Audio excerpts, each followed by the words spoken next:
You're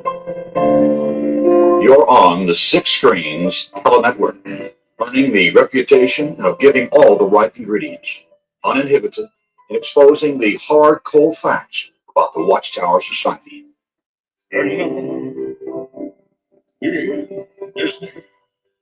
Well, hello everyone, and welcome in to another rockin' awesome Saturday night up here at the Six Screens Telenetwork.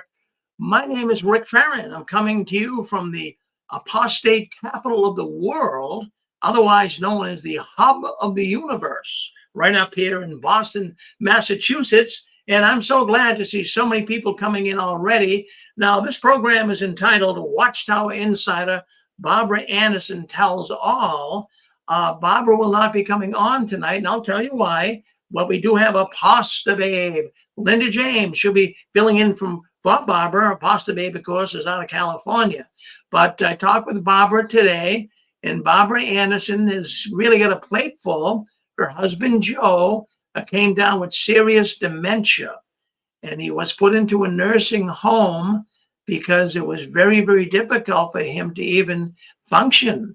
So he was in there for a short period of time. And of course, it would worry you. Barbara and Joe have been married for 65 years. So, obviously it's difficult to do that. So Joe was in a nursing home, I believe, for 2 weeks or so. But he did come out. He's at home now. Barbara lives in Tennessee. Can you pull it up just a tad? I'm sorry? Can you pot up your volume just a tad? All right, Pixie, is that better? Let's see. Keep talking. 1, 2, 3, testing. That's better. Thank you. All right, good. Thank you. All right. So anyways, Barbara has Joe home right now. She has her sister-in-law who is helping her. He needs a lot of care. He has to have medicine given to him. He has to have his clothes changed. So it's a real handful. So Barbara couldn't make it on tonight, but she will be coming on when things do get a little better. She really wants to put her footprints here on the Six Screens, but she did say that anyone who would like to call her or talk with her, write me at jwworldnews@gmail.com. I will give you the telephone number, email. She'd love to hear from you. She's a wonderful woman. And she's getting old too. I'm not going to tell you how old she is. She can tell you that. But you'll be amazed. This woman is amazing. She does a good job, and she loves all the people, and she sends her wishes to all of you folks that are listening in tonight. So anyways, we have got a good friend of ours. She's been around for a while. Her name is Linda James. We know her as your favorite apostate, Pasta Babe. So let's bring Linda on right now. Say hello to Linda. Hello, Linda. Hello, Pasta Babe. Hello. Good to see you. Well, good to see you. I'm doing good, Linda. Yeah, thank you very much for coming in. I know it's kind of last minute. I wasn't sure. I thought that Barbara might be coming on, but thank you for wanting to come in and fill her shoes. And you've got your own program going now too, and you're doing really good. But you do have a lot of friends here from the Six Screens community. So I'm glad you could come in tonight and fill in for her. So I'm here if you need me, and I'll be doing my news here in we'll give you about an hour and a half, 2 hours. So you hang in. People will be able to call in, and they'll love to talk to you, Pasta Babe. So I'll cut you loose and let you be, okay? Okie dokie. Thanks, Rick. Hi, everybody. This is Pasta Babe Linda James.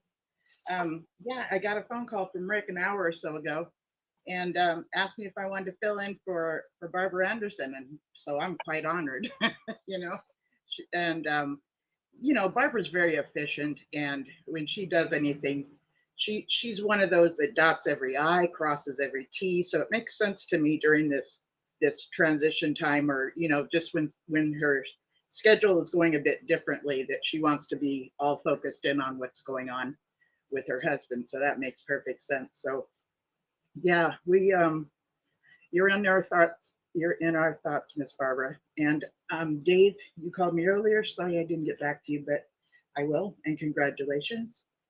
And what's been going on lately is Norway and the shunning thing. And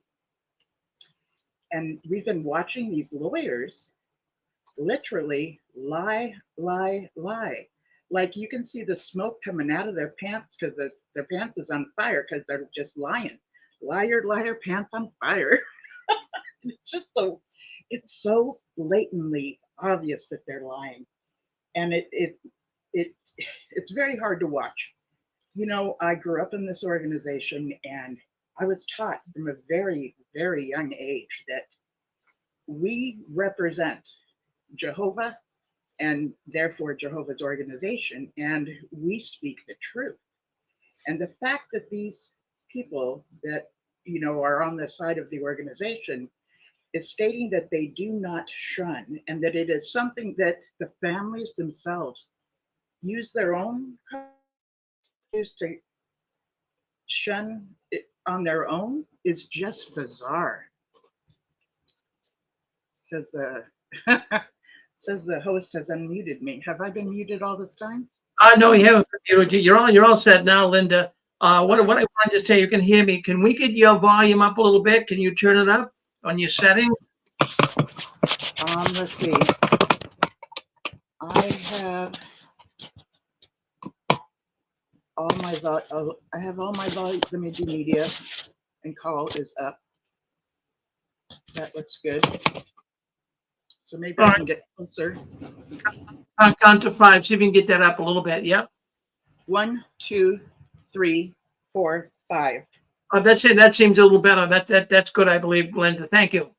Okay. So yeah, I've been talking about shunning Yes, sir. Susan. Yeah. and how we're watching. You that the sound is perfect on Oh, the good. radio network. All right. Sounds On the good. phone. Okay. It's perfect. We were just trying to get the volume up on our live streaming. Thank you, Susan. By the way, I'm wearing an octopus necklace that was sent to me by Susan and Rick a few years back.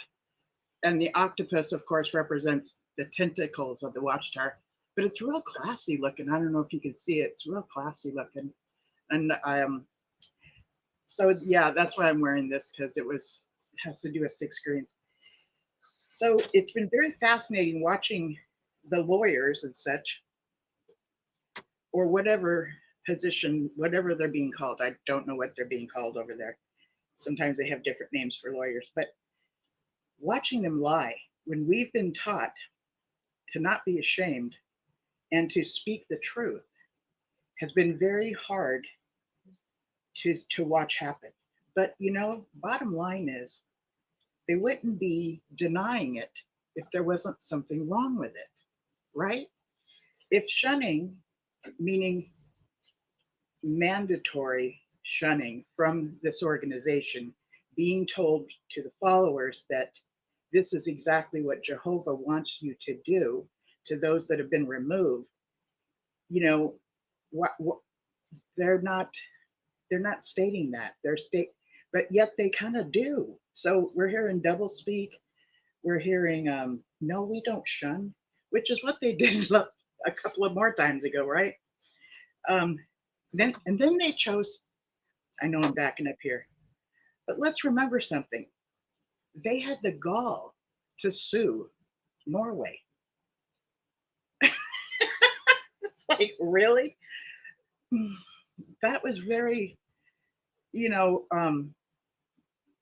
aggressive on how they were handling things. But anyways, this is um, what is it called when you go to court? They say no, and then you ask for I forget the word. I'm sorry, but this is an appeal. This is an appeal. So they're trying to appeal what the court said no to before, and the courts really knows better. They know better than to believe what the organization is telling them. It's very, very obvious what they're saying is either lying by omission, meaning leaving out some of the truth, or just straight up lying, right? And like I said, that they wouldn't be denying it if there wasn't something wrong with it. There's also an article here in Psychology Today, which is, you know, a very good magazine when we're talking about, you know, good information, right? And this is an article under religion, and I'm going to read it because it's speaking of the shunning, it's speaking of the ostracism. Let me just also say one more thing. Mandated ostracism, which is different than what the organization is saying it is. The organization is claiming that we all use our own conscience of whether or not we shun someone or not. And they're denying that it's mandated shunning, which is exactly what the organization is doing. They're trying to have, well, they are doing mandated shunning, right?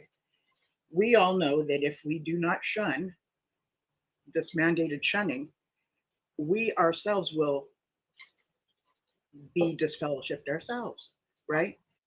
This is why Raymond Franz was disfellowshipped, okay? And even at that, they used an article that he was talking to somebody, actually somebody that disassociated themselves and was his boss and landlord. And then they had an article come out like a month or so later stating that you are to shun those that have been disassociated just as much as those that have been disfellowshipped. So Nick Greger was his name that Raymond Franz was having lunch with. They saw somebody they recognized and then they invited him over to the table. If Raymond and McGregor would not have invited these Jehovah's Witnesses to the table if they were doing something wrong. They were still functioning under the regulations of the organization, okay?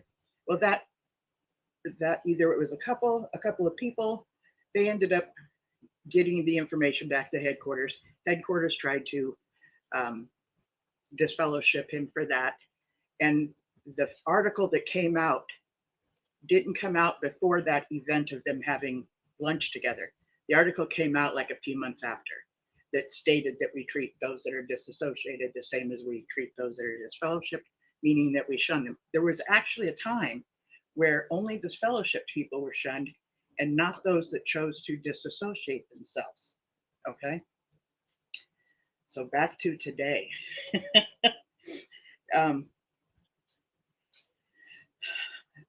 Ostracism, mandated shunning, is very different than going what is called no contact.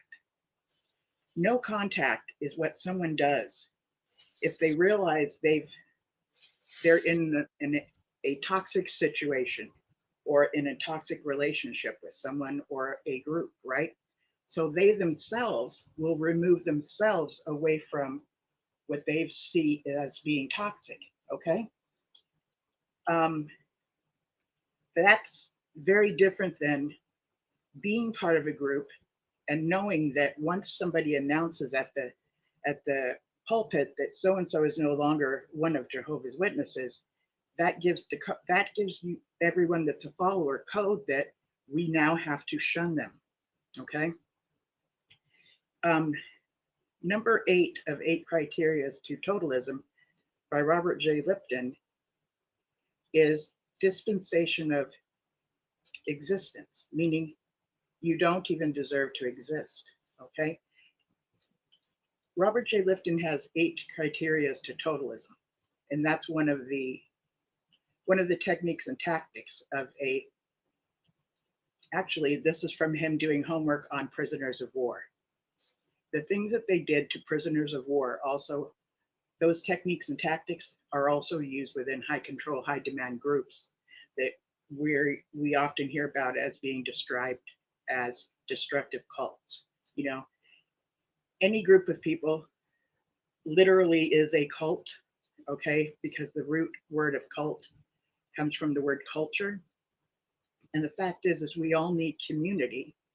And we, when we're by ourselves for too long, it's really not good for our psyche. So when you find yourself within a group of people and they reject you by ostracizing you and approaching you, rather not approaching you, but you're around and they look right through you, they do not speak to you, even if you speak to them, they are treating you as though you do not deserve to exist, right?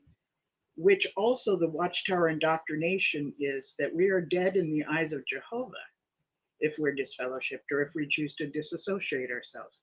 So we have that in our minds. Jehovah sees us as dead. The congregation is treating us as dead, like we're a ghost, right? Um, this is very damaging to the psyche. When prisoners from a prison gets put in the hole, okay, that's solitude confinement. The reason why this is a horrible punishment is because being put by yourself and not getting to have any human contact is extremely disturbing to the mind. After so many hours, and I forget the amount, I used to have it very clear on my mind, it's very common for people to start hallucinating. It's just very damaging to the mind, okay? Um, there was a movie with Tom Hanks, I can't think of the name, but he got stranded on an island and he had this ball that he named Wilson, right? And he put eyes on it on Wilson and talked to Wilson all the time, but he was by himself. That was like super important for his own psyche, okay? It was him and Wilson hanging out, which was a ball that he put a face on. These things is what our minds need, our psyche needs.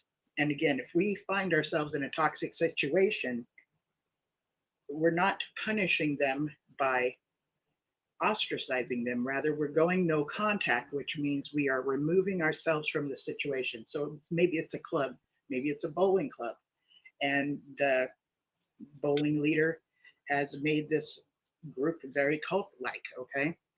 All these different rules. You got to have your buttons set up a certain way. You have to have your shirt ironed a certain way. Otherwise, it's not bowling approval or whatever. Legalistic this, legalistic that. So you might find yourself saying, yeah, this isn't even, the joy of the game is gone. So you might remove yourself from this because you might look upon it as being toxic for you. Let's say you're in an abusive relationship. A lot of times people don't realize they're even in an abusive relationship. And it takes about 7 out of 10 times for the spouse of an abuser to leave and then stay gone. Because what happens is they often return. Now, they don't return because they enjoy the abuse that they receive, which could be only mental, or it could be mental and physical, or simply physical. They don't return because they enjoyed getting the crap beat out of them, or they enjoyed being demeaned and dehumanized verbally by that spouse of theirs. I believe that the chemicals that get released in their brains during these times of abuse, there's a cycle, right? There's the abuse, and then there's kind of the makeup stage, and then there's the honeymoon stage, then there's tension, and then again the outbreak of the abuse. So the cycle you go through, I believe it will have your brain release different hormones through that cycle of abuse. I believe that the reason people go back to their abuser is that they're withdrawing from the chemicals that are released in the brain that happen during this cycle of abuse, making up, honeymoon stage, and then tension and abuse again. So that's how I see why people will return. Not because they're looking forward to being abused again, but they have that hope of hoping that it'll be like it was at the beginning. And when you get together with someone that might be highly narcissistic, they often will do something that is called mirroring, okay? And mirroring is when someone actually behaves much like you and loves all the things you love. And after a while, you just fall in love with them. But what's really happening is you're falling in love with somebody that is holding up a mirror and pretending to be just like you. So you're falling in love with somebody that seems very compatible with you because they're reflecting who you are. They're reflecting your characteristics and your ways in life. So it's this wonderful, euphoric time at the beginning of a relationship with a narcissist. And then time goes on, and you hear these comments that are very strange and very out of character, and you can't believe that they're even happening, and you don't realize that it's actually abuse. At least some people don't. So you've also invested a lot right? Into the relationship. Or if you're part of a group, you've invested a lot. You've gotten to know some of the people on the bowling team, right? You've buttoned the ball, you've, you know, gotten the glove, and you like showing up at that certain place where they go bowling. It's familiar to you.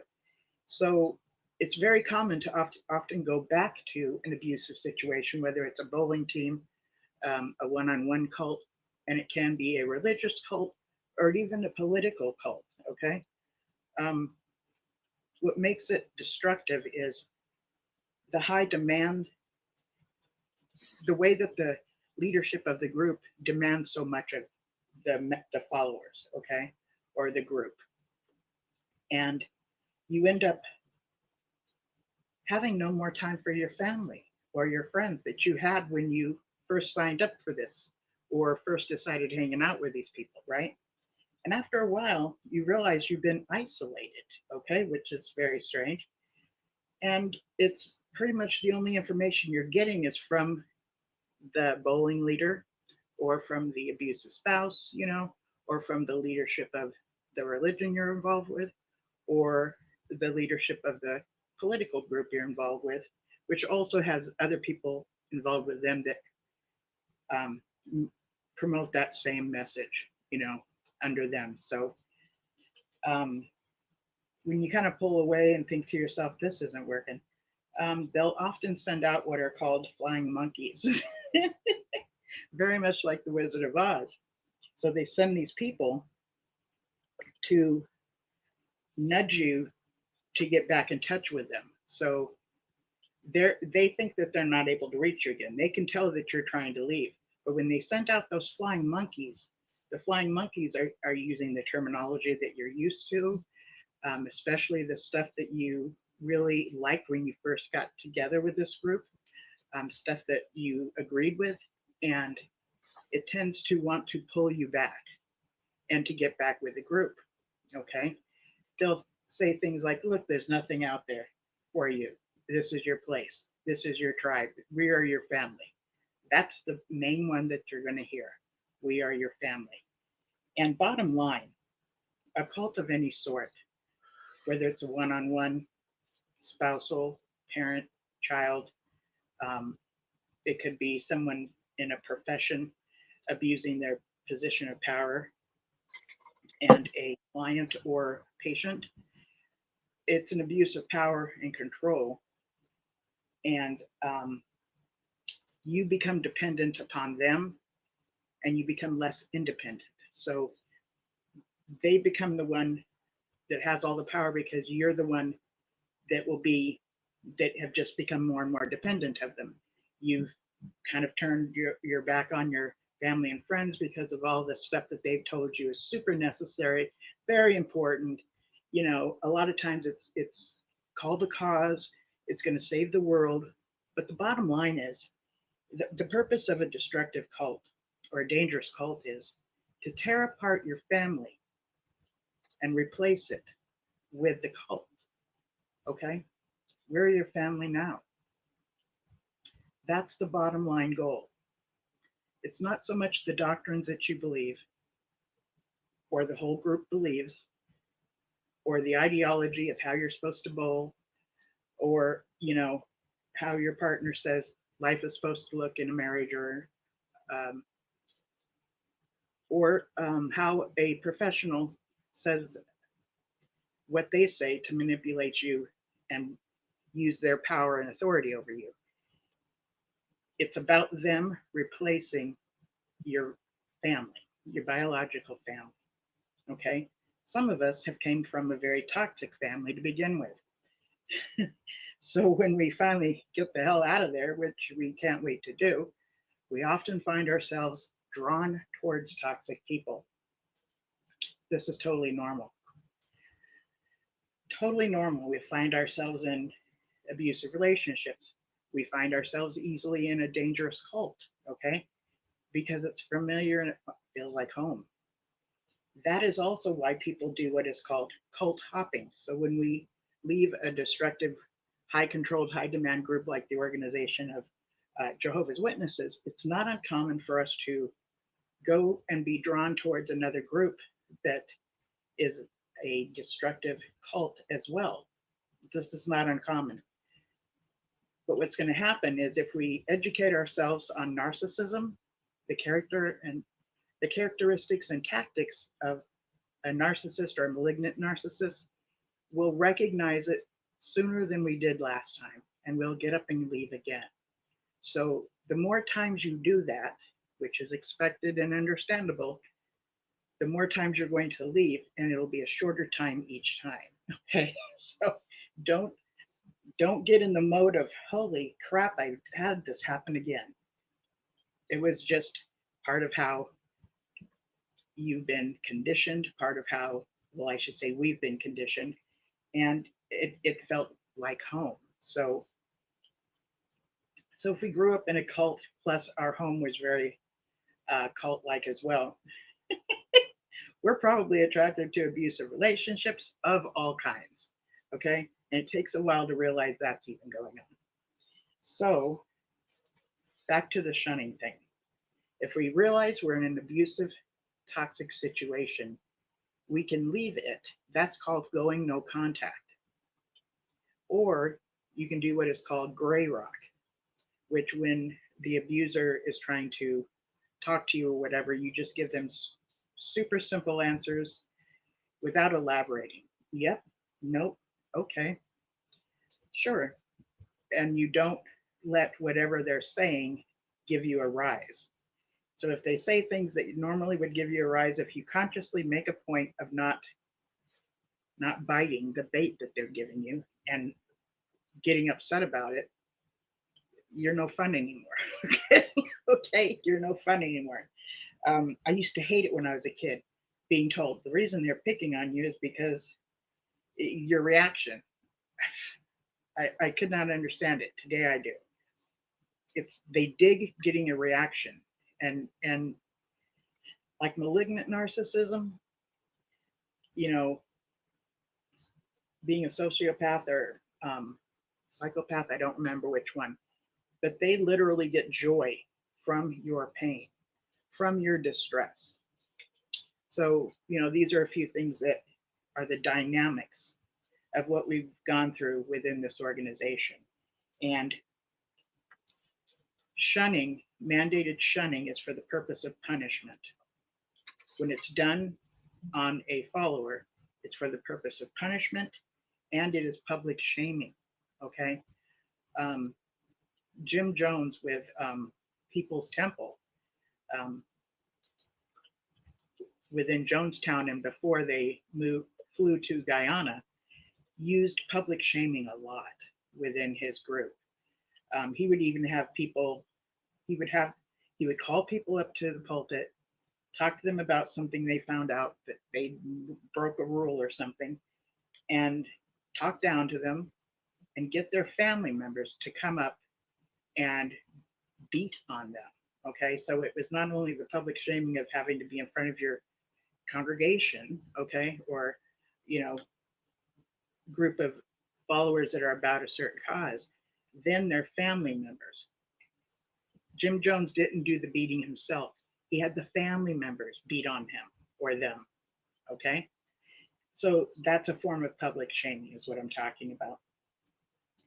So public shaming, ostracism, mandated shunning is for the purpose of punishment. The organization has presented it to us as though it's a form of discipline, as if it falls under like discipling, and it really is not a discipline that helps you at all. It's very bad for your psyche, but it's truly punishment. It is not Jehovah God's loving provision at all. It's a form of punishment. It's very bad on the psyche, and it doesn't help make disciples of people, even though that's how it's been presented to us. So I'm going to go on to this article. I'll just give it a second. Here we go. Yep, we're back, Linda. Okay. So I'm now reading the article about evaluating effects of mandated shunning from Psychology Today, the magazine called Psychology Today. New research seeks to quantify The psychological harm of high control groups. This was posted February 6, 2025. The key points. Mandated shunning is a hate crime employed by high control religious groups to maintain membership. A new research study led by the University of Roehampton is seeking to quantify the psychological impact. The research group is calling for case studies and survey responses to aid its investigation. Freedom means the ability to change religion freely, says legal expert.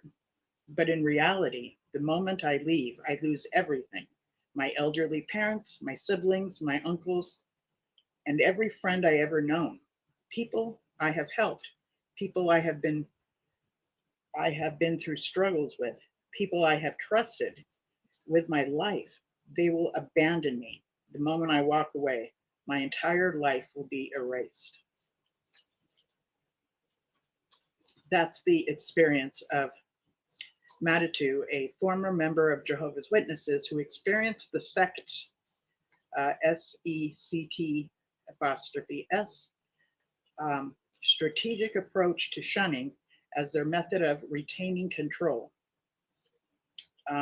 oft dismissed by the groups as typical family dynamics. The difference between shunning and mandated shunning is defined by whether the group employs shunning as a strategic tactic to retain control of its membership.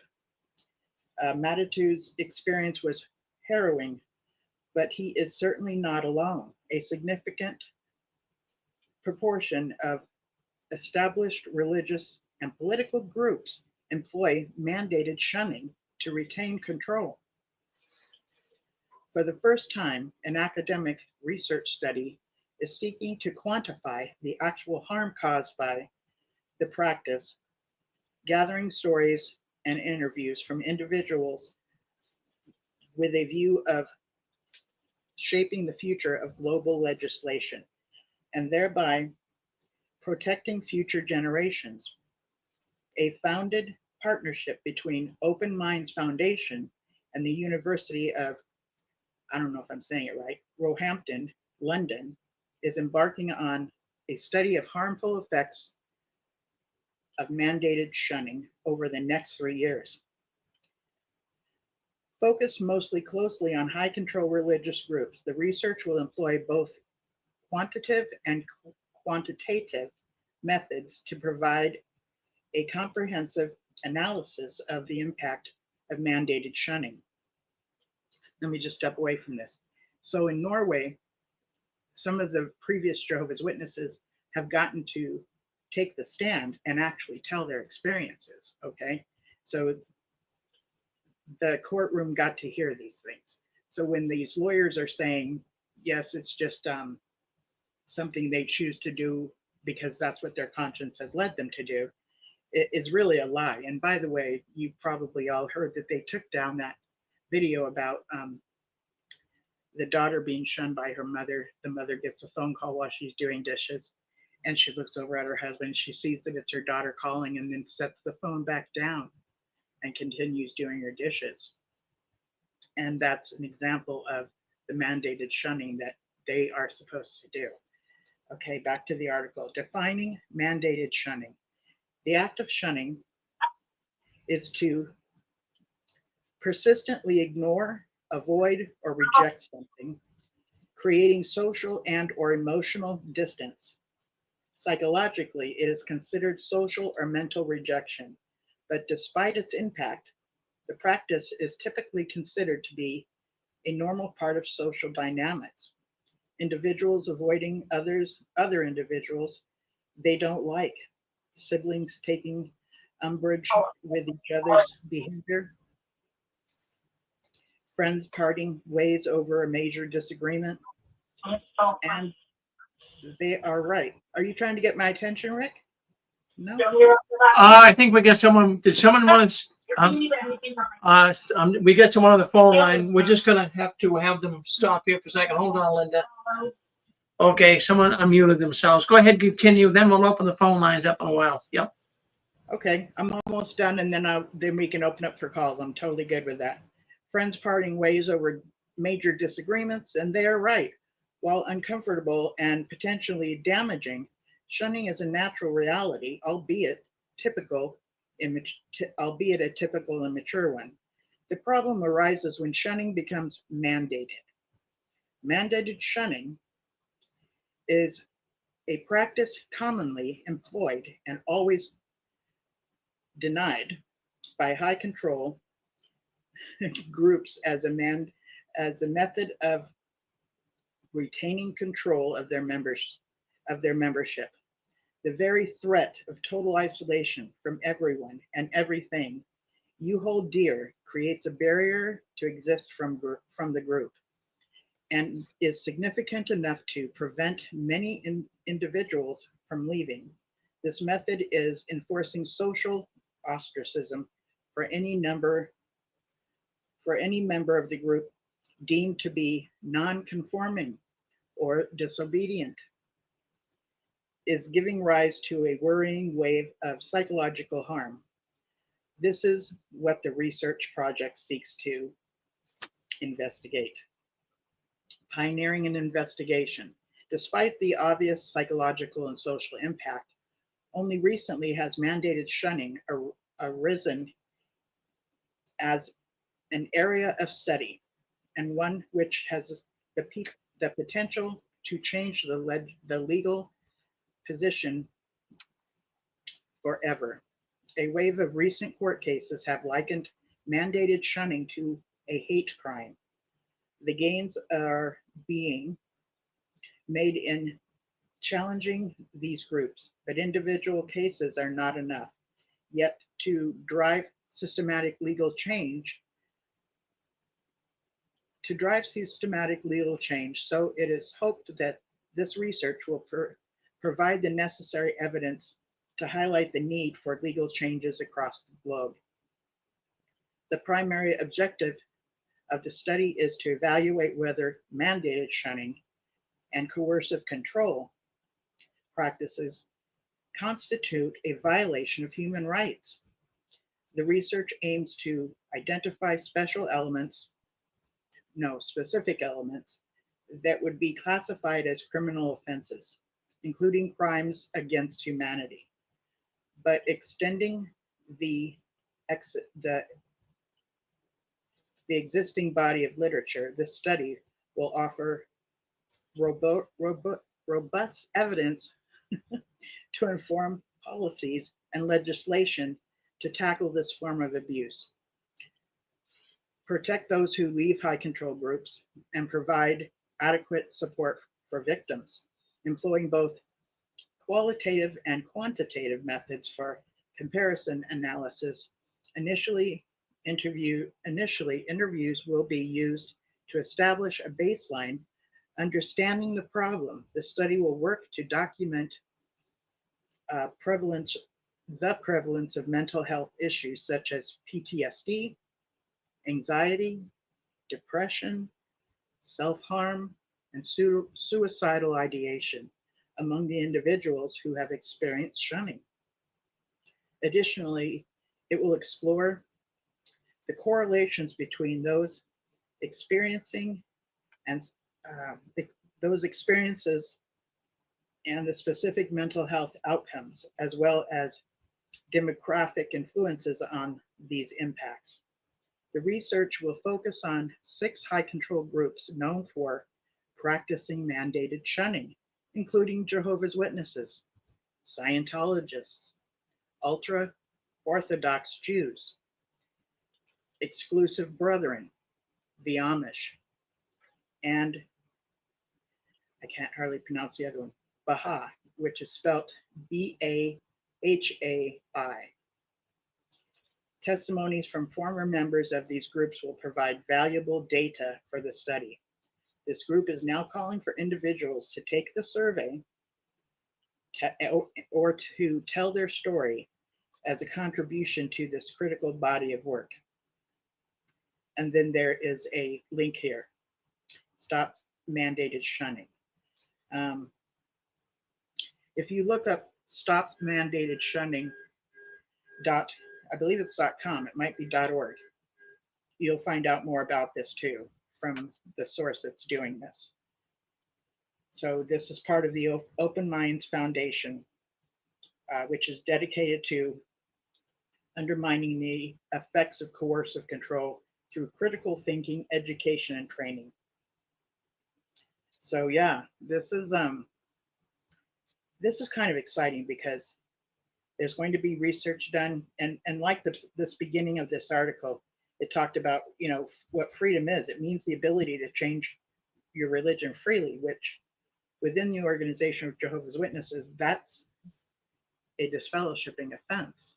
Whereas Article 18 of the Universal Declaration of Human Rights, which is actually called freedom of religion, which is what the organization always uses, or 9 times out of 10 uses for their behavior and their techniques and tactics, that actually says that we, within the right of freedom of religion, we have, it also includes the right to change our belief, you know, or our religion. So that means we can change from being a Jehovah's Witness to another religion, or even have no belief at all.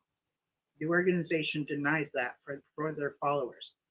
So that's something that I believe is the reason why they're denying that they shun. I believe that they know they're denying the followers freedom of religion, even though they go to court all the time demanding theirs. So anybody want to call in or talk about this, you're welcome to. Well, I'll be the icebreaker here. This is Rick Farron, Pastor Babe. Yeah, no, a good little summary there of shunning and what's going on right now in Norway. But I have to tell you, it's really a despicable practice. And I was talking with Barbara Anderson today. Now, here we have Barbara Anderson, you know, in her 80s. She'll tell you that.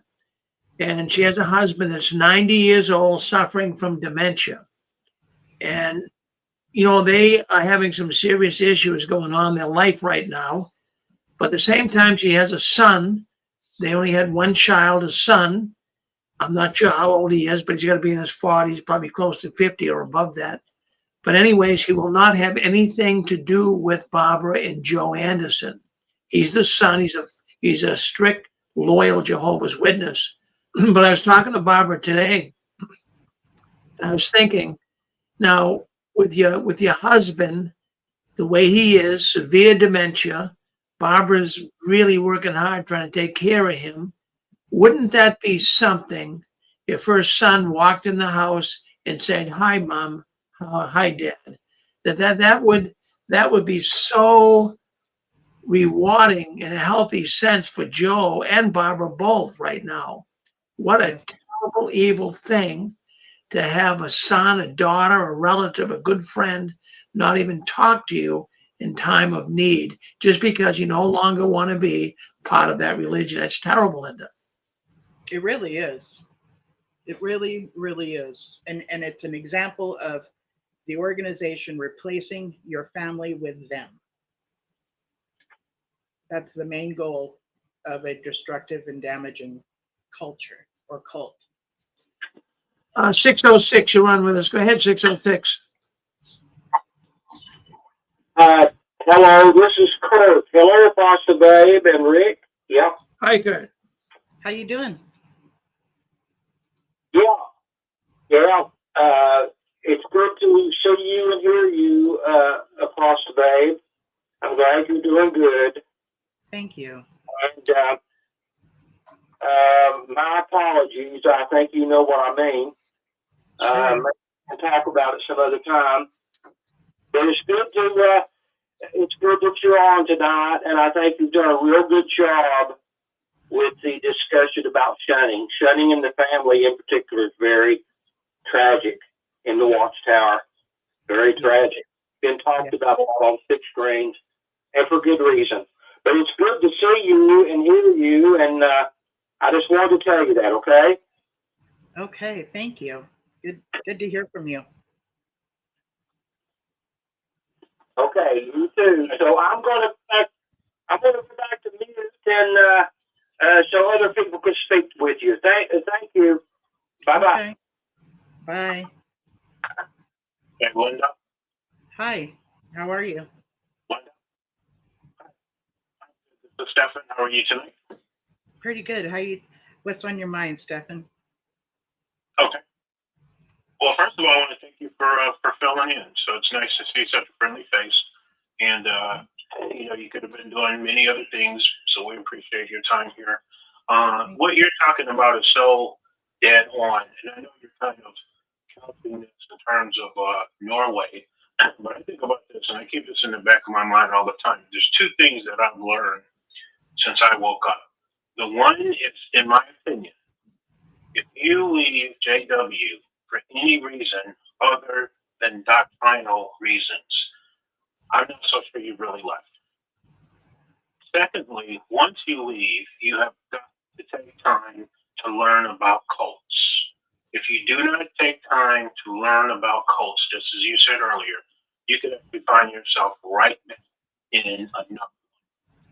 Funny instances, in fact, there's a YouTube channel, and it seems like the last maybe dozen videos, because this person left, the Jehovah's Witnesses woke up, and there's another person who left, and he is now, for all intents and purposes, a cult leader. And he's got these little small bands of Bible students in Europe and the United States, and many of them are now leaving, talking about their experiences in that. And I'm sitting on the sideline thinking to myself, this is exactly my point. If you don't learn about cults, how they operate, and why they appeal to people, you can find yourself right back in another one. And this ties exactly into what you're talking about. And then thirdly, on the topic of Norway, and one of the things I'm sure that they're bringing up is how this destructive organization tears up families.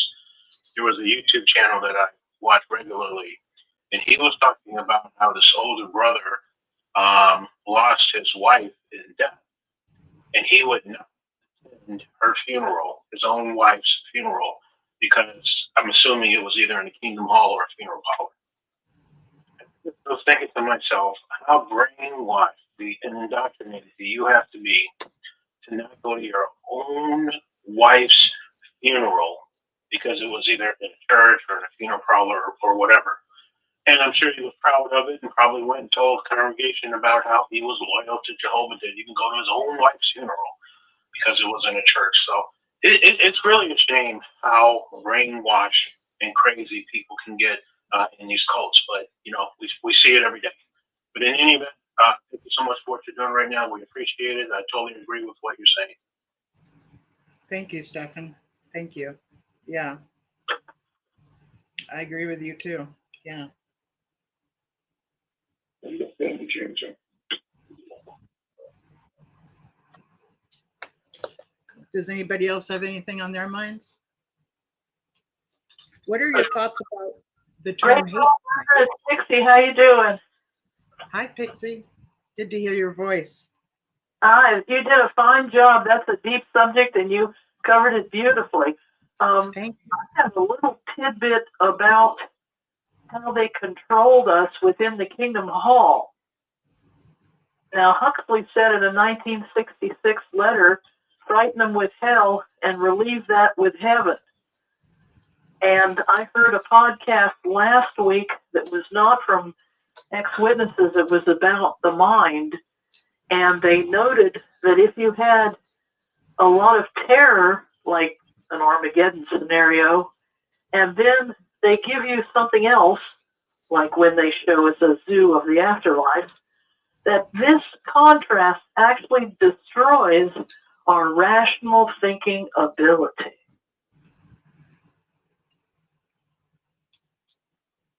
Can you say that last part again? So if they show what and then show the other, can you say that part again? Aldous Huxley boiled it down to frighten them with hell and reward them with heaven. Okay. And this is what most sermons will do. But Yes. I got more depth last week when the expert noted that you could have this terror presented and then you have this happy scenario presented. And I thought back to our days of the fireballs of Armageddon, and then they wind up the sermon with the afterlife zoo paradise. Yes. But the new information was this expert last week, because Huxley didn't give us the punchline because he knew it. He had to have known. The punchline is when you sit through a lot of lectures of that nature or sermons, it destroys your critical thinking ability. Okay. It destroys your critical thinking ability. Okay. So that was brainwashing pure and simple twice a week. It seems like it's brainwashing 101 kind of thing too. One of those very basic things. It really, yes, and I got confirmation of it last week when this expert was talking about how the mind works. Now, the great writer Aldous Huxley, he said, frighten them with hell, reward them with heaven. But he didn't give away the store until the third part.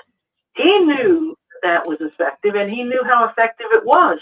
But it was only a week ago that I got confirmation that that's actually destroying our critical thinking ability. So if we can all work on logic and critical thinking ability, we can get that back. Yeah, or learn how to do it for the first time ever, because the organization taught us to have no independent thinking, right? So, and I'm Other kind of thinking, we all have independent brains. That's yes. the only kind of thinking there is.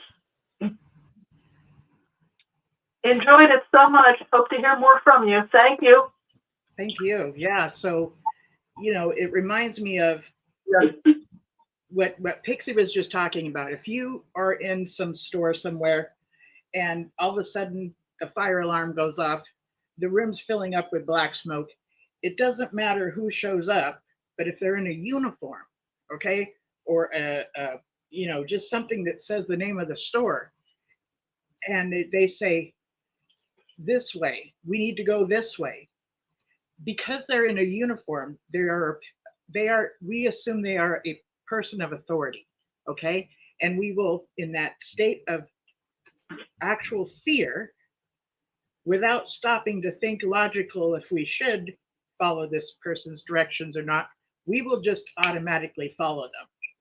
Why? Because they are in a uniform of the name of the store, so we're assuming that they know, okay? So when you're under fear, you're easily directed. Yes, a person with a uniform and the name of the store would logically know the better way to would be able to direct people out of the exit. Yes. But in other situations when people have, hi. Hi, I didn't mean to interrupt, but I think you can finish and then I'll talk to you. Okay, so if somebody shows up with a title and in a outfit that works with the title, which falls under nonverbal communication, for instance, the reason why we used to go door to door in our dress clothes. Why? Because we meant business. We meant business. That's what we were nonverbally saying. When we would show up for Bible study or show up at the door, we meant business. So they can show people the literature, which some of it is quite traumatizing, and then show the explanation of, yeah, but we don't have to do or look forward to that. We can look forward to paradise. Isn't it wonderful? So you're easily led to the next instruction when you get terrified. Okay, that's the point. And what Pixie was adding is that it takes away your critical thinking. That's huge. Okay, that was the end of it. What's on your mind? And who is this? Hi, Linda. It's Nadine calling. Hi. Nadine from California. Hi. You're like the winner of all those, all the questions that get asked at the end of Rick's show. Oh, well, I won a few books and I'm expecting a few more, but Yeah, it's a lot of fun. I like playing the duck game. It's fun. I do too. I have like deep competition with Stefan and JP. I mean, they know everything about the scriptures, and they've got me on that. I didn't pay a lot of attention about what the scriptures, but I knew a lot of the other stuff, the street stuff. Right. But they've got me on all the scriptures, and they know the names of all the books. Although I did know the one, the truth that leads to eternal life. I did know that one, the truth book. Right. But I wanted to say, about the shunning with Barbara Anderson and what's going on with her only child, her son. The witnesses, they say that they're the most loving organization. You're the most loving people, the most loving religion. And then you have a very elderly woman and her husband who's 90, I believe, and he has dementia. And their only son, who is a devout Jehovah's Witness, will not step forward and be there for his parents, be there for his mother and his father when his father's health is failing. It's absolutely the worst thing that you can even imagine. And for them to claim they are the most loving organization on earth is such a lie. It's so terrible. It's really awful. And that's what I have to say about that. I agree. And Barbara Anderson has said this many times. This has happened because I've raised him. In other words, she's raised him to think in that manner. Right. So she's taken a bit of responsibility, but in the same, that's how we were indoctrinated. I mean, my mother handed me the Paradise book and then my book of Bible stories, and I looked at all this stuff, and I was even taught that whatever the leadership says is actually more of something I should follow than my own parents. So that's a big deal. What does the Bible say? The Bible says that you're supposed to honor your mother and father. So they're not following what the Bible says. That's true. And I just think it's horrible. I think it's horrible. You can control certain things in life, and people go against rules all the time. If they have a heart. And that's just how I see it. That's really how I see it. Because I know that some witnesses, I know a lot of people who are raised witnesses and this and that. And they can have different views and different opinions. Not everybody follows to the letter. Usually when someone's dying, they'll come around for, a little bit, seem like they're human. But it's just, this organization is evil. It's terrible. As far as I'm when you tell somebody who's never experienced something like this, from society at large or whatever, they listen to it and they just can't comprehend it. It's absolutely unfathomable to them, just exactly. Especially when they claim to be the most loving organization on earth. right. Because this is not an act of an only child, an only son. That is not a loving act. It's, not in my book, it's not. I agree.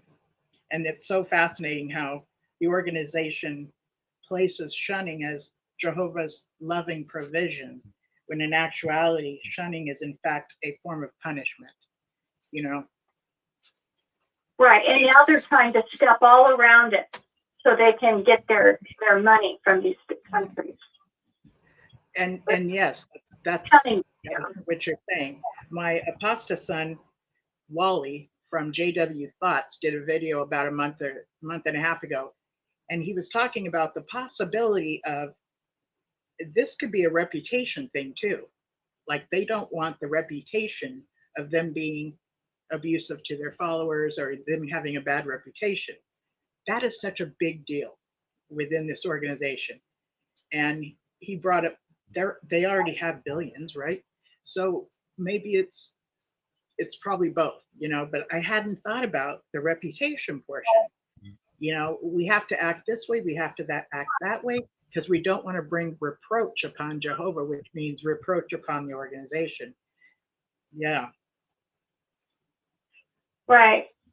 Thank Yeah. you. I feel like it's already too late. Their reputation has been shot. Yes. But they're trying to all around it now because it has to do with money. Whenever there's money involved, then they're going to try to act a different way. Yes. Why didn't they release the database that they have of those that are considered alleged abusers or alleged, pedophiles? Mm-hmm. There was a letter sent out to all these kingdom halls to gather up that information and send it to headquarters. So if you had someone in your congregation like this, send that information to headquarters. That's the basis of why we believe there's a database of pedophiles at the organization. And like 6 years ago, a judge literally said to turn in that database, and then the Watchtower was like, oh, that's going to take 6 months to figure out. And Zelkin went and got somebody who's good at computers and said, yeah, no, it's just going to take a matter of, knowing how to use your computer. They refused.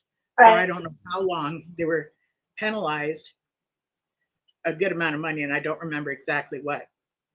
Each day that they did not comply, and they ended up settling later to an amount that came up to close to $2 million. So the organization would rather pay the money, $2 million or something similar, than hand over that database of all of those that were from all these different kingdom halls. Mm-hmm. That makes me think reputation too. Yeah. And it is too late, especially the Australian Royal Commission. Right. Yeah. Okay, Linda, it was nice talking to you. I'll be hanging in there listening to the rest of the program. Thank It's you. good talking to you. Good talking to you too. Linda? Who's this? Hello, Linda. Yes. It's Stephen. You're doing a really good job. Thank you for the research you did for your program. It's very interesting. There's a very good book out called Kingdom of the Cults. And if you really want to know how cults work, read that book. And By Dr. Walter Martin. I'm sorry to hear that. It's the book was written by Dr. Walter Martin. Yes, Kingdom very much. of the Cults was written by Dr. Walter Martin. Yes. Kingdom of Cults. Just a little thing for me on the personal side.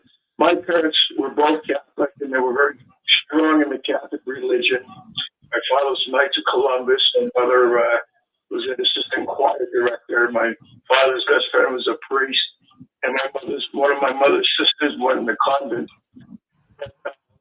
They knew that me and my sister would not attend their funerals when they died, so they arranged to have their ceremony in a non-denominational chapel in New Hampshire, where I gave the talk to my mother.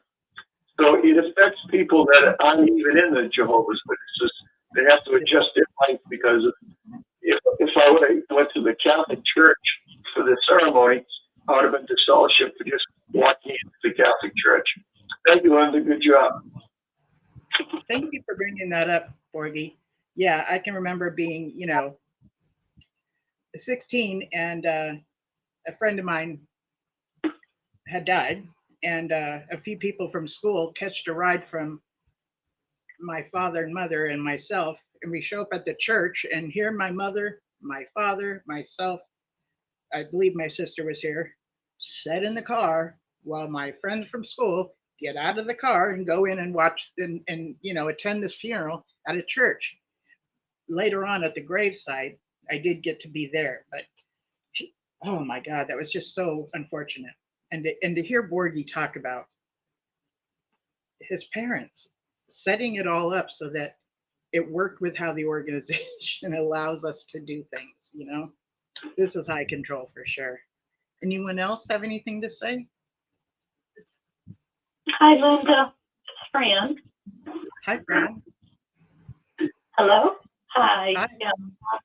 A really good topic tonight. We've been watching the mandated shunning, and Joe and I talk about it all the time. That he mentioned. He said biology doesn't guarantee love. I thought that is such a good quote. I'm quoting him.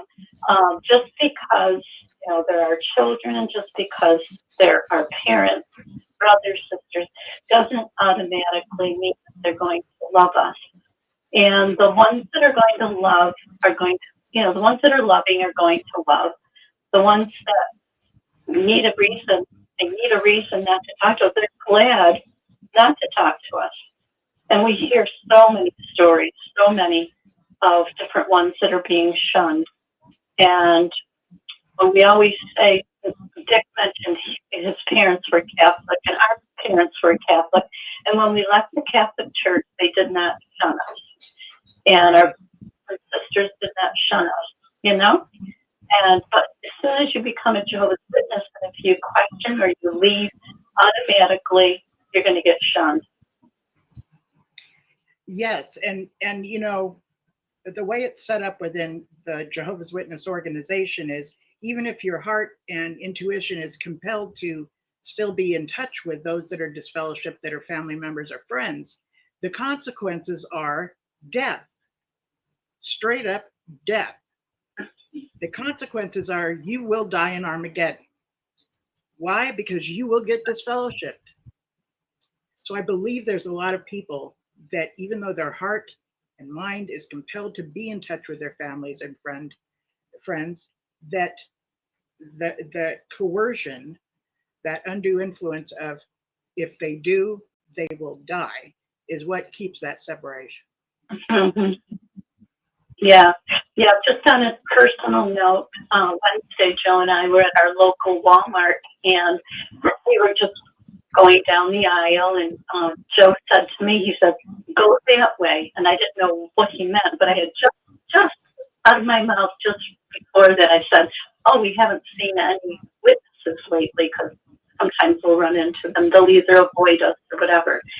Well, he told me, "Go down that aisle." So I go down, and I know that someone's going to be down there, but I didn't know who. So I go down the aisle, and I look to my left, and it was our daughter. So I said, I was surprised because I thought she was working full time. I didn't expect to see her there during the middle of the afternoon. And so I said, "Hi," and I said her name and smiled and, very friendly. And she looked up at me and she smiled, and I think she said hi. But I just kind of kept walking like I had been walking. Then we saw her a second time, and I saw her coming towards us, and she saw me. She was on the phone, and she kind of gave I said hi again, and she kind of gave a half smile. So the third time, we're not stalking her or anything. It's just so happens that, Walmart. Yep, it's just Walmart. Go ahead. Oh, she's coming towards us. So right away, she takes a beeline the other way. She's probably thinking, I'm not gonna, put myself through this a third time. But out of all of our four children, she was always the most sensitive. When she was little, very young, she would cry at funerals, and she was the one that would say, "Mom and Pop, I'm going to take care of you when you're older." And she said, "You can move in with us." But, so, we feel bad because it puts her in a conflict situation. Some of them are in conflict because they may not really want to shun, but they have to do it out of duty. And some of them are more than glad to shun because, well, they're not loving. Yeah, so I think it just comes down to those. There's going to be those that are loving, And the ones that are loving are here and they're listening to this program. And the ones that aren't listening, they're the ones that are steeped into that organization. Yes, I agree. That's just near. Anyway, I wanted to share that. Thank you for sharing that. Yeah, I still believe that your kids are going to wake up and just be amazed at how popular the two of you have become. I just have that in my mind. Wow, thank you. I know. Thank you, Linda. Thank you. Appreciate that. Manifestation. We appreciate that. You're welcome. I think I forgot to plug in my computer. So I'm going to take a minute and do that. I thought I plugged it in. Oh, I must have kicked it out. That's what happened. I remember feeling that tugging.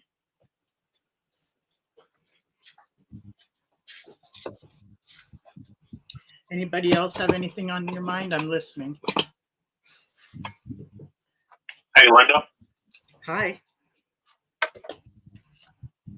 Hi, Stefan again. I just want, there were two things that just kind of jumped out at me. Pixie talked a little bit before about how cults short circuit your thinking and you don't have the ability to think anymore. And just with what Fran just mentioned and whoever the other person was, I think it was Nadine. How do you have a Jehovah's Witness who goes to meetings and reads the scripture in the Old Testament that says, honor your father and your mother?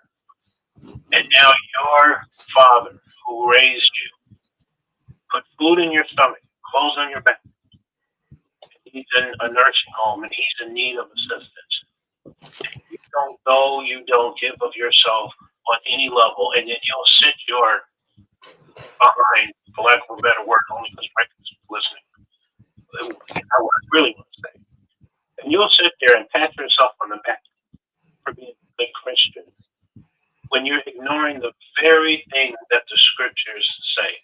That to me is mind blowing. And if I stick my size 11 and a half, where so high that he'll be burping Florsheim for the rest of his life. How disgraceful and despicable can you be? You don't even take care of your own father, but you'll go to that damn Kingdom Hall and pat yourself on the back and say you're such a good Christian. I know there's no such thing as hell, but I'm telling you, there's got to be some kind of for these people. And I don't want to hear. I don't believe that. Well, they're brainwashed and all that. Listen, my dad was disfellowship. I was probably 6 or 7. I was a little kid, but I remember, I didn't know what it meant, but I remember hearing his name read off. And I never once even entertained the idea that, because you're disfellowship, I don't have to do whatever. I tried to be the best son that I could be. I even got on grown-ups, including elders. They didn't show respect to my father. I just didn't play that. So people do have the ability to decide, are you going to do what's right? Or are you just going to follow what some cults say? So I'm not letting them off the hook, because I could have done that, but I didn't. So I'm not letting them off the hook. But that is just so despicable to be that type of person. I have nothing positive to say about that. I don't let them off the hook either, but here I am, the unrepentant pagan, and I'm the one that took care of my parents until the very end, because I do believe in the 10 Commandments. And that commandment says, honor thy mother and father, and the second part says, so that your days may go well for you. So these people have turned their back on the man that sired them and paid for their roof, and the woman that cooked for them and took care of them as an infant. They may put on a front, but in the dark night at 3 a.m, they are paying. Yep. And I'll tell you, and I've said this before, and I'll say it again. If you're foolish enough to let a cult or anything else distance you from your family, whether it's your parents, siblings, or your own children, I'm going to tell you what's waiting for you when you get towards the end of your life. Because I have yet to see Jehovah's Witnesses rally around and take care of anybody on a consistent basis when they get older and when they have health problems and when they're close to dying. I have yet to see My mom, who raised me, who I was not particularly fond of and not close to, I was close to my dad because she was a strange person like a lot of witnesses were. But the older she got, the less the friends came around. Nobody came around. The older she got, I took care of her until the day she died. Now, I can say that because I did that. So again, just like Pixie just said, I don't let them off the hook. And I don't believe in the Mosaic Law, but it's the right thing to do. I don't need a book to tell me that. The fact that these people will allow themselves to be distanced from their own family, I don't even know what to say. I mean, the Bible talks about having no natural affection, and this is exactly what cults engender. No, they deprive you of your natural affection to your family, and as you said, Linda, the cult becomes your family. But I'm going to tell you, you want to allow yourself to do that, what's waiting for you when you get older, because that cult is not going to be there. I can tell you that. I've not seen it one time. This is very true. A friend of mine. The Ten Commandments, just so we all know, because this amazed a friend of mine, the Ten Commandments are exact in the Code of Hammurabi.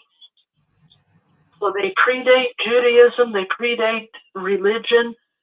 They are the basis of human tribal behavior in any tribe, more or less.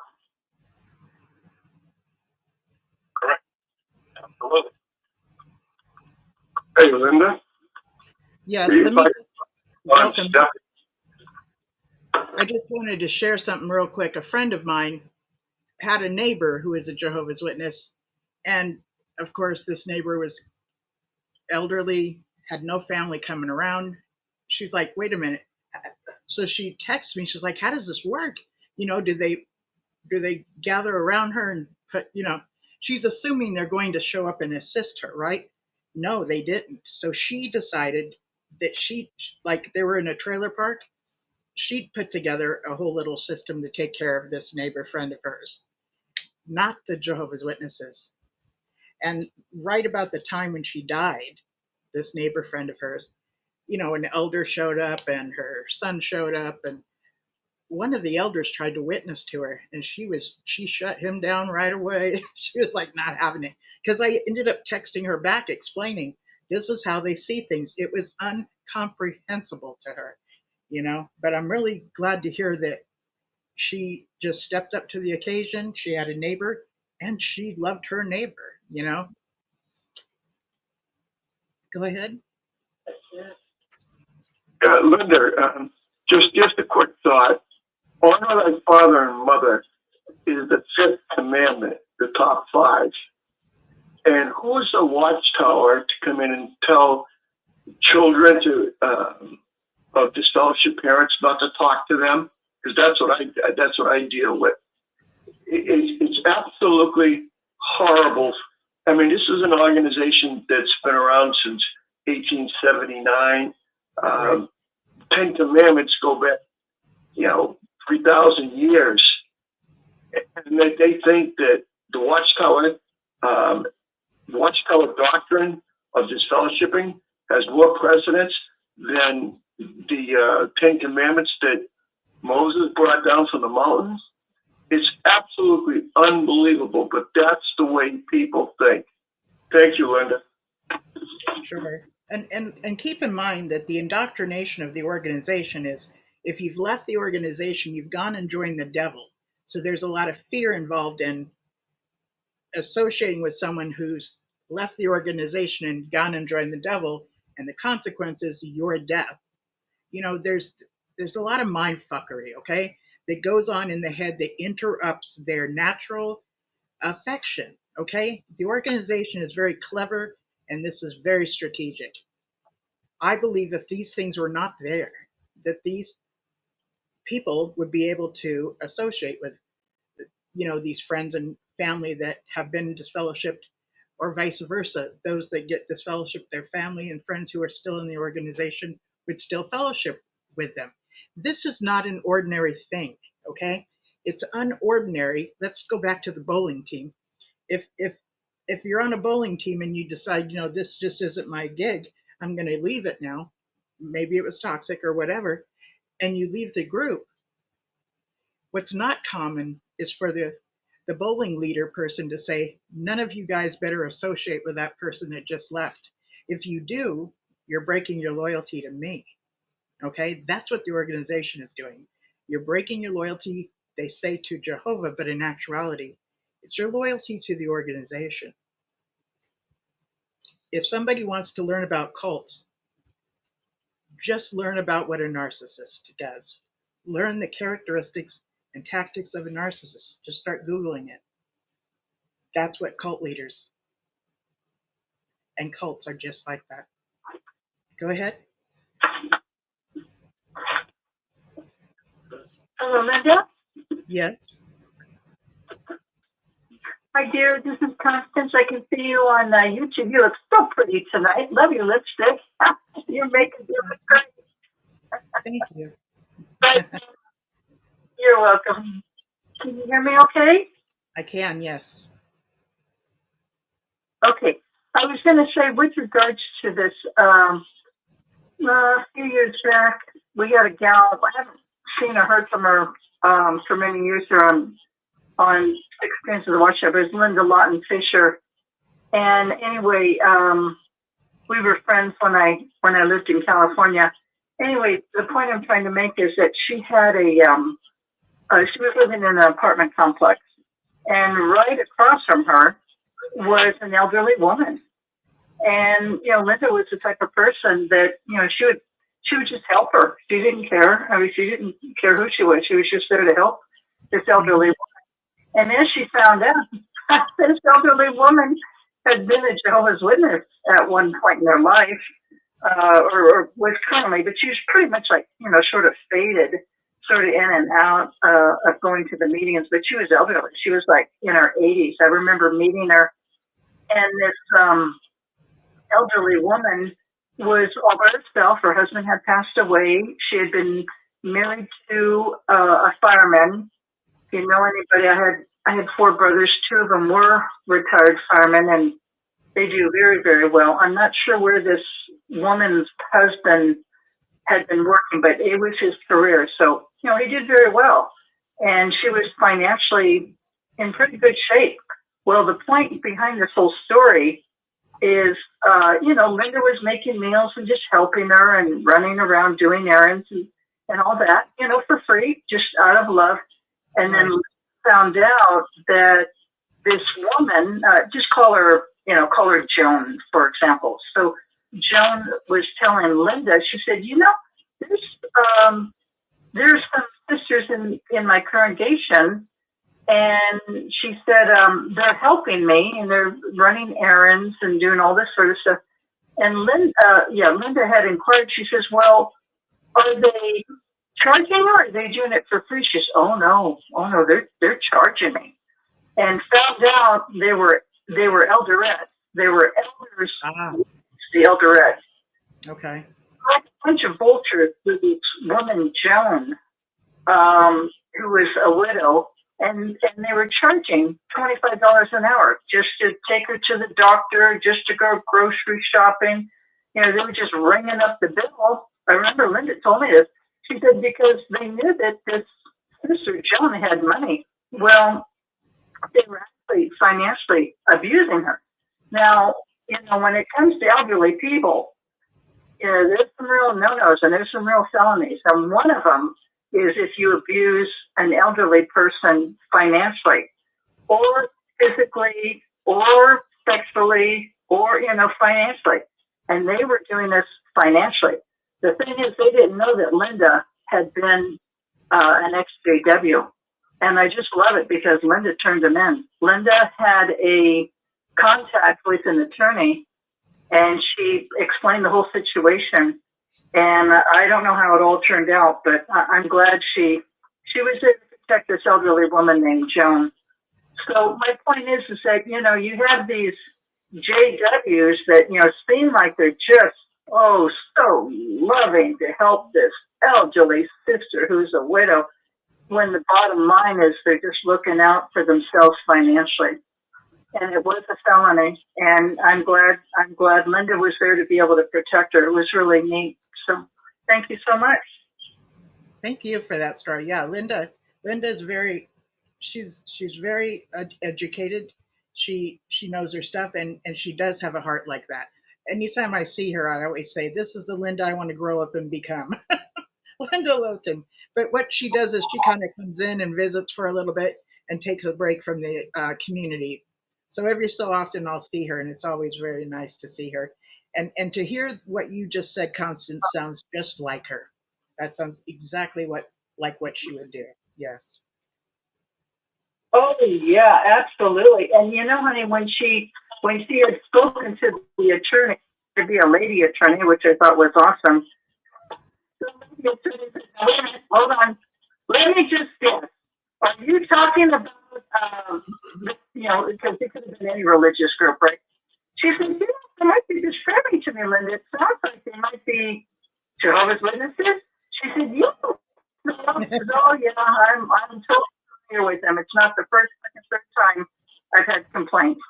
So, they come in, these are my words. They come in like a bunch of vultures. That's what they do. They come in like a bunch of vultures, trying to look like, oh, we're just so sick, and we're just so loving, and we just love our brothers and sisters. When in fact, it's total greed. They're looking out for themselves. They were charging her $25 an hour, and this woman Joan did not even know it. That's how trusting she was.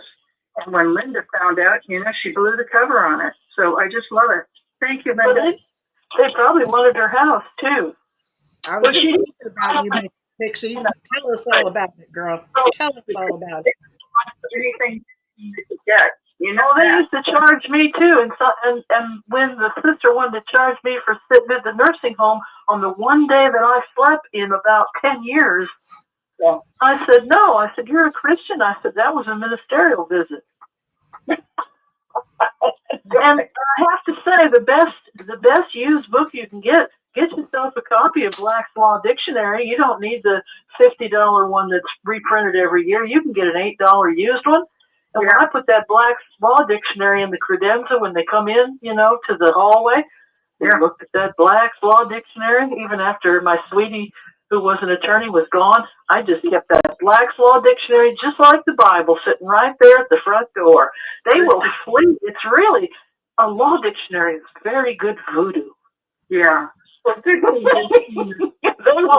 Law Dictionary is a dictionary of legal terms and what they mean. Is that what the Black Law Dictionary is? It's called Black Law Dictionary. It's online, but it's a big book that's printed every year. And look online under Black's Law Dictionary. The most interesting thing, look up the word person. A corporation can be a person.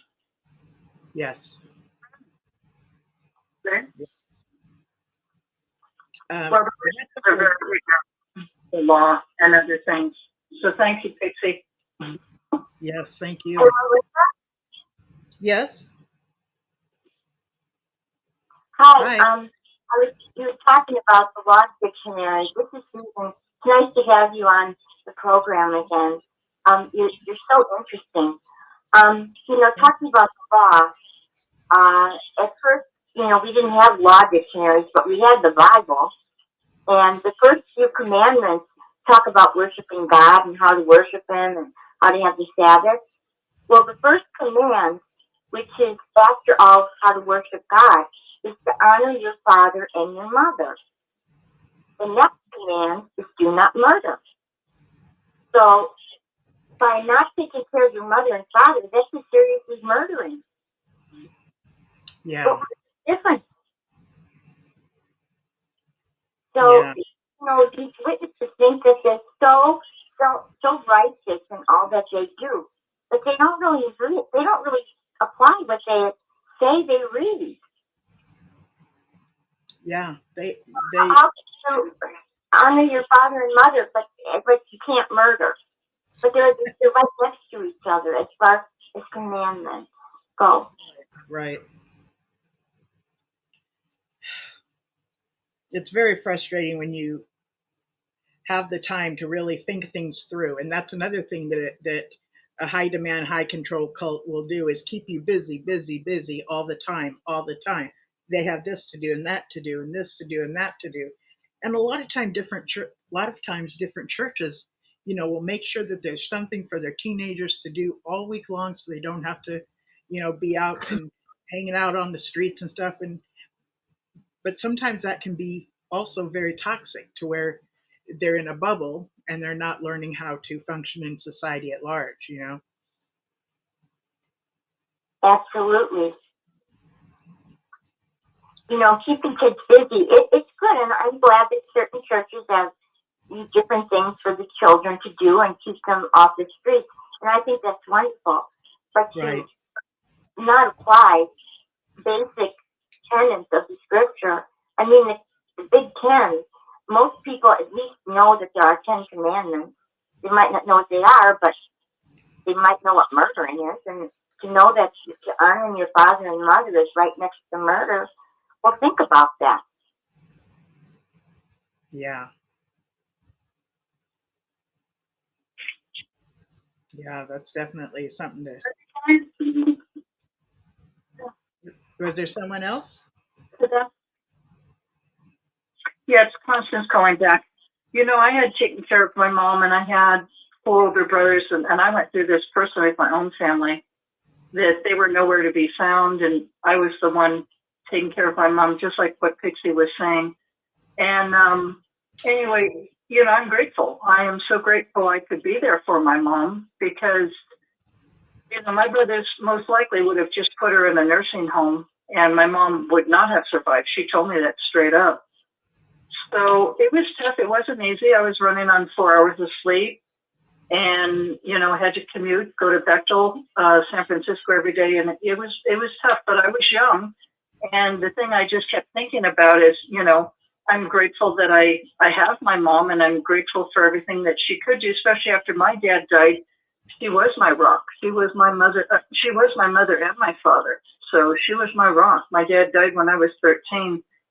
And I had her until I was 25. So, but the point I wanted to make is, a lot of times, I'm just speaking in terms of my own brothers, okay? A lot of times what I have noticed with my brothers, once they got married, they were totally involved with their wife and their wife's family and their kids. Okay, that was it. There's an expression, a boy is a boy until he takes a wife, and a daughter is a daughter for the rest of her life. And I can honestly tell you that was so true in my family. And it is true in many other families.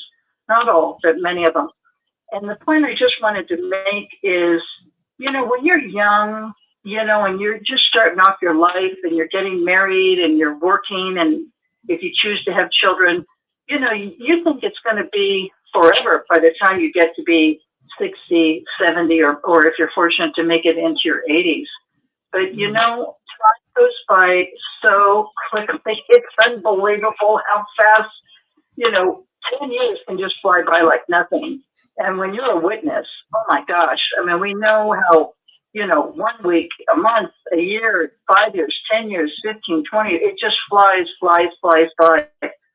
The point I'm trying to make is, I think a lot of times about my brothers. In fact, I was talking to Rich about this last night. It was Valentine's Day, and we went out for dinner.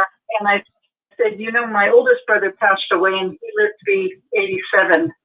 And of my brothers, he was, one of these kind of men that he had unforgiveness in his heart. Okay, he did, and everything was competition and materialism and all that jazz.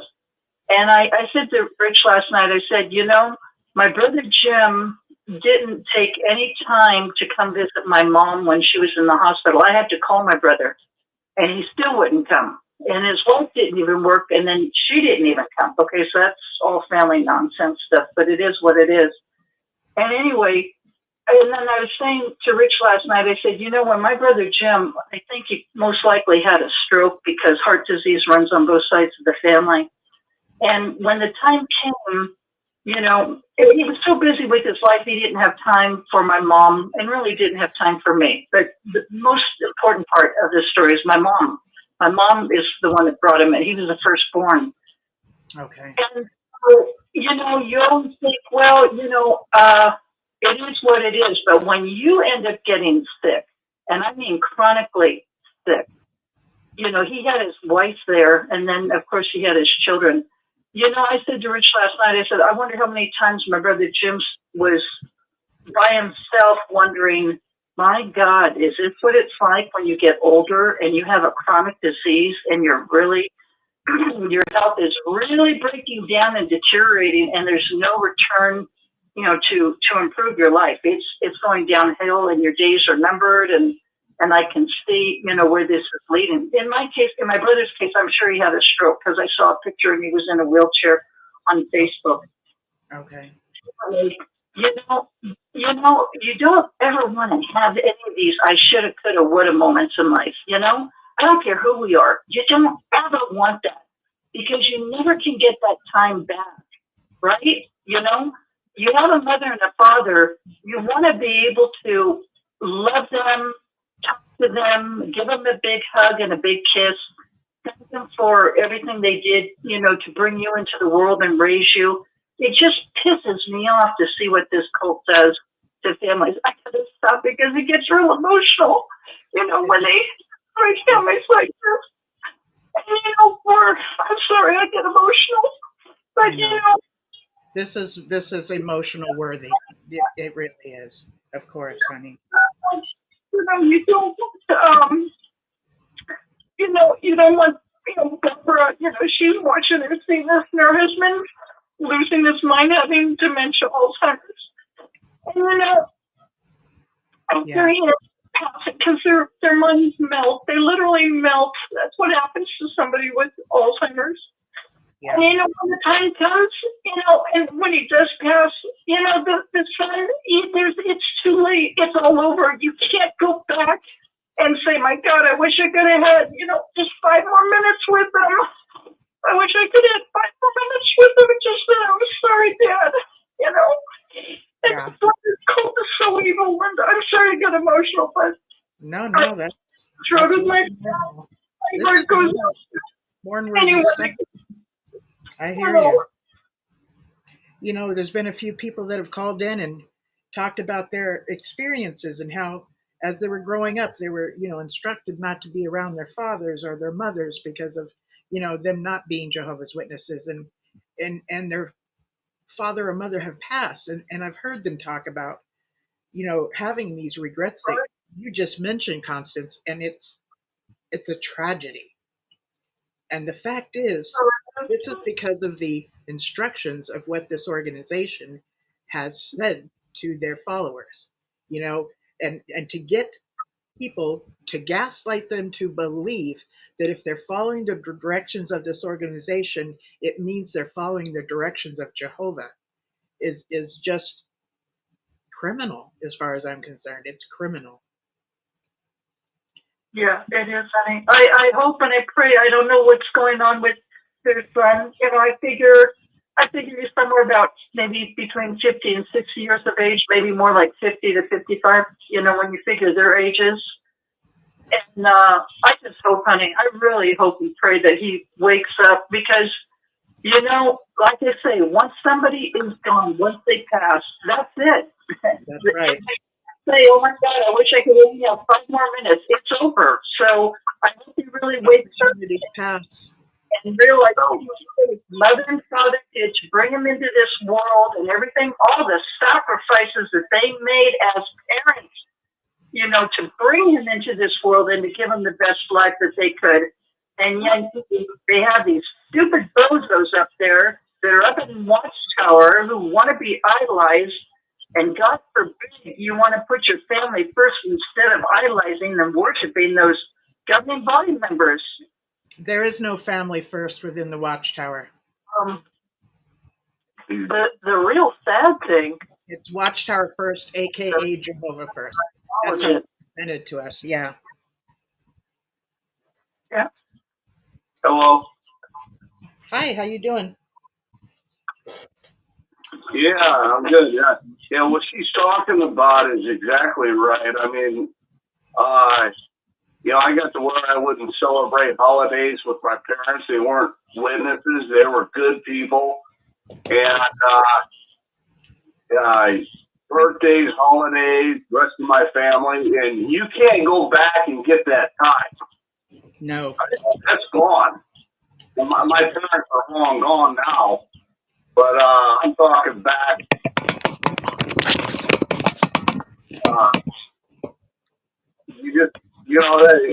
I think back to all the Christmases and stuff like that. I just skipped, not go to the house and celebrate with my immediate family, which weren't witnesses, of course.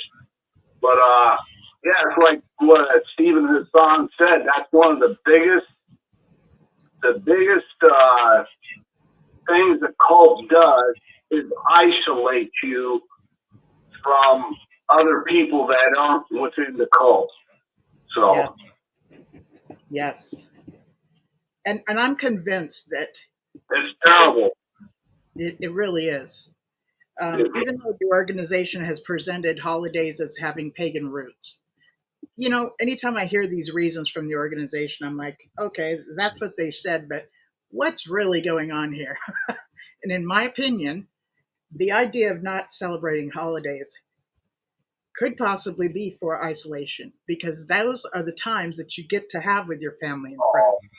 And I do believe that's part of the isolation process. Around people that are supposedly worldly, it's just this is what they do. They don't want you talking to anybody or having anything to do with anybody that's outside the cult.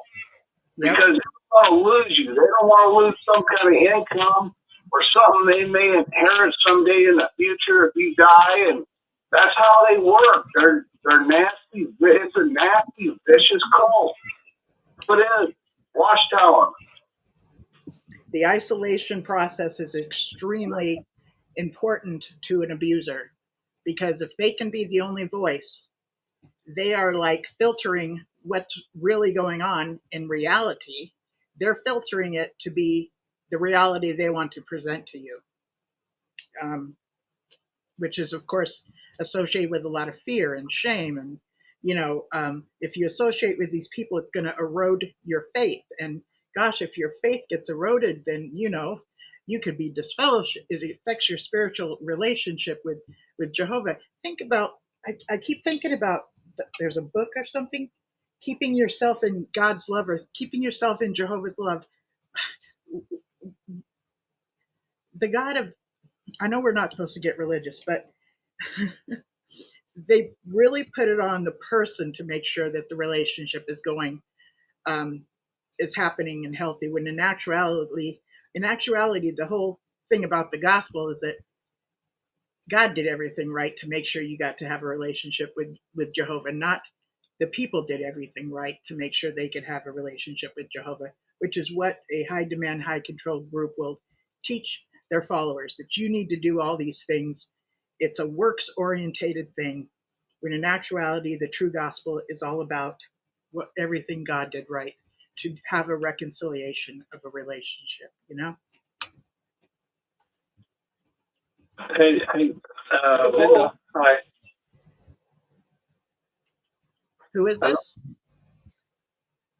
Oh, hi, it's Maverick here, Linda. I just thought I'd chime in. It's a great subject you're talking about. Hi, how are you? In person, we chat. I'm very well, thanks.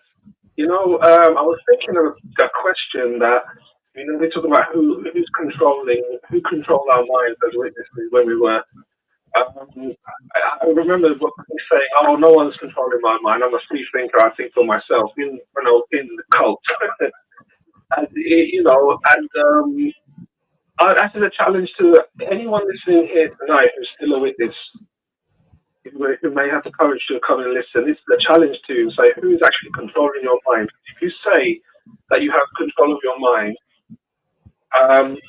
you're going to be able to follow this logic flow that I'm about to say, which is, we say that because witnesses say, correct me if I'm wrong, Linda, we used to say, well, the Bible, we just follow the Bible, we're not following men, right?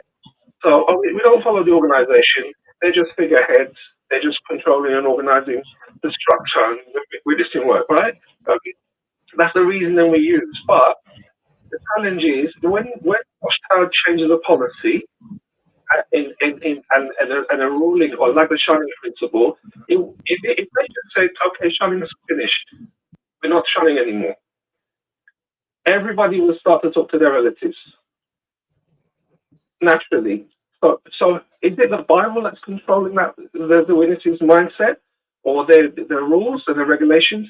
No, it's one decision made by the Watchtower leadership. So the question is then, who are you really following? That's the question I would try. That's the challenge I ask any witness who's still sitting there who's in conflict. Who is controlling your mind? Because it's not. If they still want to hold to the Bible, and you have faith in the Bible, then let the Bible. So if you feel strongly that there's something in the scriptures that the Watchtower is saying something contrary to, then which has priority? Which has precedent on your mind? So that's the challenge, really. I don't know what your thoughts are on this, but that's the way you free our minds up. I'm thinking, actually, you know what? Like the beards thing. The beards one's a ridiculous one, but you know. No, I like that challenge a lot. They start justifying. Mm-hmm. The organization has told us that, you know, the Bible is given to the congregation, which doesn't mean the congregation you're going to. No, it means it was given to the governing body. And only the governing body can interpret scripture. So, you know, the faithful and discreet slave in Matthew 24, 47 or whatever, which is a parable, the governing body has informed us it's a prophecy, that they themselves are the ones that God is using today. Okay? We can't question that. We can't open a Bible, look at it, and actually take in what it says and apply it to ourselves naturally. People at Bethel would get in trouble for just kicking it and just opening their Bibles and reading it and talking about it. Okay? That was forbidden. Okay? You had to have one of their quote unquote Bible aids, which directs you how to view scripture, which directs you how to view doctrine. So yeah, it's another thing that makes us dependent upon the leadership. I'm sorry, go ahead. Well, that's the reason why I like the number. This is why I have the title, or the title, the name 587 Maverick, because the 587 BCE is the foundation of the real history, which completely destroys watchtowers.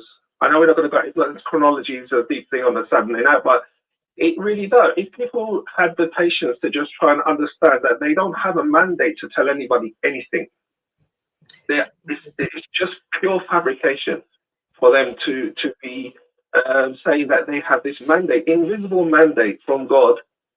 Right. 1914 and 1919. It's just nonsense. And so they are so scared of this subject that they can't go there because they know there's a whole pack of cards will come down. So so that's why I'm the 587 Maverick, because it's such a fundamental point to me. That's why I left the organization on that alone. That was the one thing I needed to understand. And once I saw it was pure, based in fiction, Carl Olaf Johnson's book, everyone, Gentiles Considered, actually, it's fantastic. But yeah, I'll leave it then. Thanks, great show as always. Can I make a comment? Well, sure. I just wanted to let Linda know that the term governing body will be in that Black's Law Dictionary, because if Linda and I decided to have a nonprofit corporation, we could start our own church, or we could have a film company. But if it was nonprofit, we have to set up a governing body. So it's not a biblical term. Again, it's a corporate legal term. And once you understand that a corporation can be a person under law, and that a governing body is a legal term, they're not coming from religious anything. Raspberry Jam has more religion than they have. I cannot disagree with you, girlfriend. I cannot. And when you're questioned, you know, you're not questioned, do you believe in God? Do you believe in the Bible? Do you believe that God is using this organization or that God is using this governing body? And if you say no, you are exposed, you are discarded like a used paper towel. You will be removed. Well, I have to call my mother again when they tried to get the house. And she says, you want to give your property because the governing body is Christ's brother. And my mother says, no, Christ's brother was James. I love that. When that story never gets old. I love how your mom, sharp as a tack, 102, 102 told her this. Yep. Body is legal construct. Yep. Hello, Linda. Hi. Hi. I just wanted to comment on. The lady that was talking about her mom. I certainly can relate to that because I lost my mom on Christmas Eve, 2023. She was 95 years old. She was a witness. She got baptized in 1951. She raised myself and my sisters in the organization, her and my dad. And I was his fellowship for many, many years. So quite naturally, she shunned me. She soft shunned me. Not hard shunned me, thank God. But anyway, when I would talk to her, check her on the phone, she would limit our conversation, says, you're talking too long. I can't talk to you too long. So I didn't go visit my mom as much as I would like to. And when I went to go see my mom, I protected myself emotionally. I would not hug her. I would just kiss her on the forehead to protect myself emotionally because I know I couldn't be around her very often. Sit down and have a cup of coffee or have lunch. And so when I went to go see her, it was a limited situation. And so I had to protect myself emotionally. I could not grab my mom and hug her, kiss her on the cheeks. I kissed her on the forehead. So I know she loved me and I knew that I loved her. However, the organization was like a big elephant in the room that you couldn't get around, you couldn't see around. They were in the way. So they really interfered with my relationship with my own mother. Absolutely. All those years I lost with my mother.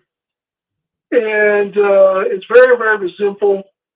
She was certainly very much indoctrinated. That organization controlled your whole life. And, for people like my mom, they need someone to tell them what to do. And for her, I think the organization worked for her because she was the type of person, she needed someone to tell her what to do. It was almost like they were her parents. And that's exactly the position that the organization takes. Situation. Mother org, right? Right. Right. For me, I woke up about 2018.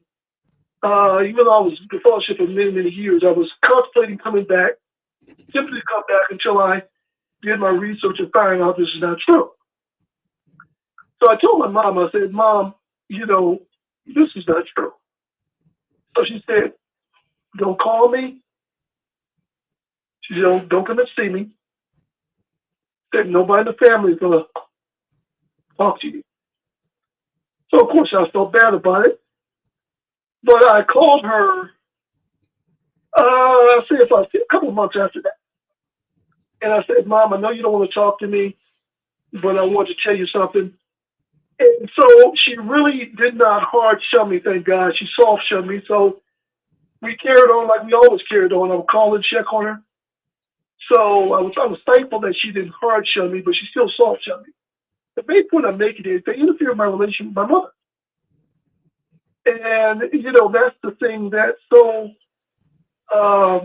destructive about this organization. And as you've been stating, it interferes with families. It breaks up families. All my sisters are indoctrinated. One in particular, she has a tumor in the back of her brain. and I don't know how long she's going to be here. She needs for this to be true. See, that's the thing too. When you are old, like we are now, and you have health conditions, you have to cling on to that hope. People need hope. Yes. It's a false hope. They need that hope. You know, I kind of compare it to World War II veterans or Korean veterans, where someone gets injured on the battlefield, they run out of medication, and they give them a placebo pill, a sugar pill, if you will. The psychologists say, well, this pill is going to help you get better. And so in their mind, they want to get better, so they believe it's going to get better, so they do get better. Psychological. Yes. But the thing is that that's only temporary until they get you to a hospital and get you proper medical care. Well, in Joe's witness organization, they give you a sugar pill for the rest of your life. Right. So they give you this false hope. Mm-hmm. So I mean, at some point, the hope has to be real at some point. You can't keep giving false hope, clinging on to false hope. You have to have real hope. It never gets there. So you cling on this false hope. So my poor mother died thinking that she's going to be resurrected, see her children, see my grandmother, her parents, and never, that's not going to happen. She's dead. And that's the tragedy of all this. And know you're going to die, and you're never going to find out that you lied to, because you're dying believing that you're going to get resurrected. And that's the tragedy of the whole situation. It really is. It really is, yeah. I'm really sorry to hear that. I'll tell you what else is the tragedy of this, to my brother's point, is while Watchtower destroys families, it's not illegal. It's unethical. It's immoral, but it's not illegal. And I just wish there was some kind of way we could find some law that we could throw at these bums and put them right where they belong for all the damage that they've done. But as it stands right now, although it's unethical and immoral, it's illegal. And that's the part that just grinds me. You think about con men. You know, you can catch a con man and take them to court and show that, yes, you're a con and they took something from you, get back whatever you can get back, and they put that bum right where he belongs. But we haven't figured out a way to do that with Watchtower yet. We have to. Hey, can I make a brief comment? Sure. Oh, I just want, you're talking about how they are isolating the members. You think about cults like David Koresh, his compound, and Warren Jeffs there in San Angelo, Texas. Mm-hmm. Thing they have in common, I don't know what comes to your mind, but to me, that big fence all the way around their commune, that isolates them from the outside world, keeps people, outsiders out, and it keeps the members from going out. They got a fence around them. Well, I've mentioned this to a lot of people. Watchtower doesn't have to have a literal fence. With what they do with their rules on holidays and keeping you away from your family, they're isolating without a literal fence. I mean, it's a figurative fence that they've got, and they're doing a good job without putting up one piece of wire, And so I think that's so sad that they've done that. And hearing some of these ones comment about how they were interfered with their family members before they died, and now they don't have them. That reminds me, we had a cousin that called us back in the 80s, because for a period of time we had, they started saying you could have stuff to do with ones that if you didn't talk spiritual matters, but right. They changed that where now no, you can't do anything. I don't know if people remember that, but anyway, Dick Bordy speaks of it often. Yes. Yeah, I said, Kim, did you get? I was glad to hear you reinstated. Oh, she says, I'm not reinstated. I'm still disfellowshipped. But she says they allowed it now, don't they? And I said, no, I'm sorry to tell you, but they don't anymore. And I thought, she'd take it hard at me, be mad. She was the kindest at all. She was not mad. She later went ahead and got reinstated. I mean, it was a number of years even before she got reinstated. We were finally glad to get her back. She even showed up for her sister's baptism and everything in the assembly. And I mean, it was this this cousin was in our wedding. She was like a big part of the wedding party, you know, back in '77. So anyway, we were so glad to get her back. Guess what? What? Her husband killed her not long after that. And so what Her comes to husband my mind killed her? is Watchtower had killed her before. Watchtower had killed her to us. That's when I decided to stop the shunning, you know. And I remember a letter that you shared with us a few years back that you either intended to send to your daughter or you did. And I remember within that letter that you wrote, Randy, it talked about honoring your mother and father. You know? Yes, I'm surprised you recognize my voice. It must be distinctive, huh? Yes, it is. And you are. You definitely are. Yeah. Thank you, Linda. Hey, you can ask Rick if we're all getting unnuded, okay? If we're all getting what? Look at the banner. Unnuded. Look at the banner up there on the screen. Oh, I see. In fact, Randy, thank you. You're right. That is spelled right. I didn't notice. Thank I didn't notice it. A little Okay. a newt. Yeah, a newt. Yeah, thank you, Randy. I'll change it. So we're at that 2-hour point. Yeah, Linda, take one or two more callers, and we'll wrap it up in about 5 minutes. Linda, I'm Hi. here, Linda. How are you? And it's nice that you're hearing about it. I'm sorry about what's happening with Barbara and her husband, and they're not having the support of their only child. It's heartbreaking. Yes, it is. And you know, go ahead. I even have a sister that we got reunited, and we text each other whenever possible, and we even called and tweeted out. We just know that in our heart we truly do love each other. That's beautiful. And in my family, one of my aunts, she was even studying with them in the 70s, but her ex, he was real against it, and came home when she went to the bathroom, she went and caused a disruption right there, and thank God he did, because he knows it for what it is. Right. And to do the same, do it myself. It's tempting, but it's a big temptation. It takes a lot of courage to do that. Yes, it does. So, sorry. Go ahead. Yeah. Hi, Linda. It's Debbie. Hi. How are you doing? Can you hear me? Yes. Debbie? Oh, you can't hear me? Okay. How are you doing, love? Say hello. Well, I'm doing pretty good, I think. Compared to 2 weeks ago, tomorrow they were planning my funeral. So I'm alive, and I'm at a rehab. I'm at a skilled nursing facility, and I'll be here for 100 days, maybe longer, and then I'll either get to the nursing home or to assisted living. I'm hoping to get an assisted living apartment here. And I also wanted to say hi to Donna Adley. She's dehydrated nurse, because I see she's also in a rehab facility. Right. It's kind of funny.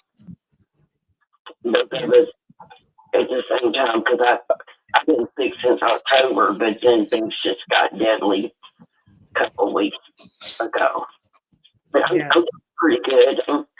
I just can't use my legs. Other than that, I'm fine, you know. Okay. How are you doing? I'm doing pretty good. Yeah.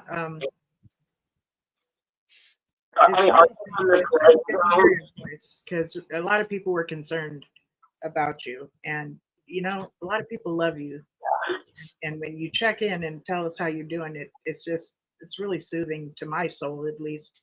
Um, thank you. And I'm, you know, you're going through this transition now. Do you feel that the care that you're getting is very like, is it efficient for you? Is it good for you? Oh yeah, and I've got way stronger. I think I'm doing great, and I think that's really like me here. It's kind of, they don't have a whole lot of activities that they're wanting to wrangle me into some because I'm loud, you know, and I talk to everybody, and they said they just needed someone that's a little lively around here, which is kind of fun because I like being just alive, you know, and I don't like being lively either. And I love being around people, so it's really better than being at home alone, you know. I just have right now. Social activity all around you. That's good. That's very good. What? I said you're feeling the social activity all around you. You're hearing people socializing. You're socializing more, and that's good for your soul, you know, because you're a social person, right? I was confirming what you said. Hasn't really happened. That hasn't really happened because I'm in the room by myself, which I've learned typically. And I sit at the dinner table by myself, and there's usually like 5 people in there. And we've been in like a semi-lockdown state because the flu and COVID are going around type influenza type A. It's going on, so everybody is quarantined to their room. Okay. By myself, and so, but that's okay. I've been needing the extra rest, and they're treating me really good here. They're just super short staffed because half of the staff is even out with the flu. And I don't think it's really COVID, but they have to test you for COVID and the flu every week. But I've been negative on COVID anyway. But yeah, they're treating me good, and I think it's good for my daughter because she's not really doing that well physically. I'm worried about her heart and her blood pressure, and although she's got to find another job, I still think this would be better as being in 2 different areas. So she does. I'm not done. Okay. I think it would be.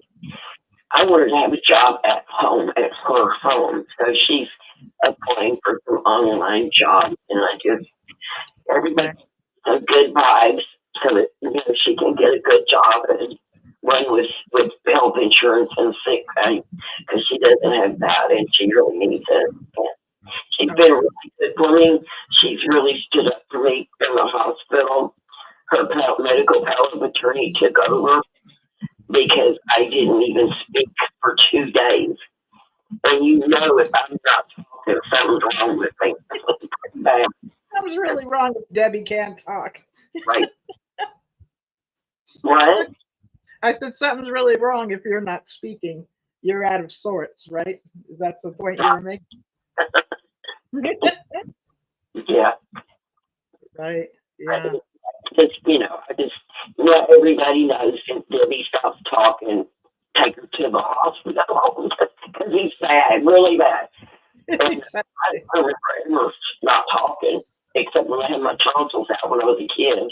That's the only time I didn't talk other than now. Well, now I'm talking now too. So, but I'm good. I'm good. And I really love everybody. And I really appreciate all the wonderful thoughts and prayers and good vibes and everything from everybody. That really, really, really helps me a lot. And I still want to be sending out cards and stuff. I just don't have any right now. I do have stamps, I just can't find them. But, you know, if anybody wants to write, I'm all for, you know, writing letters and cards and all that good stuff. And I've got my address book with me to be able to write everybody, but Tina just hasn't got cards for me yet. And I've got a box of them at home, but she's having to pack up my home and everything. if I get into here, and I've only got 100 days to sell my home and everything, so I've got to make a lot of quick, major decisions for my wife. Okay. But send out good vibes to the dehydrated nurse, because she's not doing that great either. She's been, she's had a hard time because she was injured, when things, she was, you know what I'm talking about. Yes. I just want to drop in and say hi. Okay. If anybody wants to get in touch with Debbie, get in touch with Joe and Fran, and they give their phone number out all the time, and they will give you the address of where Miss Debbie is and her phone number too. So yeah, so you can be in touch with Debbie. Okay. So again, if you want to get in touch with Debbie, get in touch with Joe and Fran. And right now, for this show, we're at the 2 hours and 10-minute point. So if you want to come back and hear this, get in touch with Joe and Fran. Well, very good, Linda.